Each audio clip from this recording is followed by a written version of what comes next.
Hello mga minahal kong kaibigan followers, good evening. Sana nasa magandang kalagayan kayo. Nandito naman ako mangungulit sa inyo. Magdasal tayo ha. Maraming salamat. Sa ngalan sa Ama at sa Anak at sa Espiritu Santo.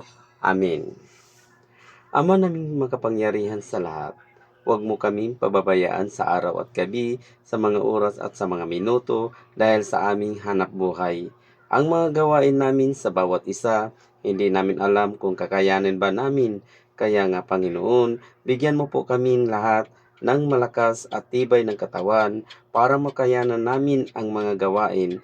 Panginoon, ipagkaloob mo sa amin ang kahilingan para sa kabutihan naming lahat ang biyayang baguhin namin ang pag-awit ng himno ng kagalakan dahil sa iyong kadakilaan at walang hanggang awa ngayon at magpakailanman. Amen.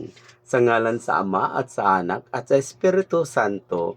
Amen. Babay mga minahal kong kaibigan followers. Good night. Salamat.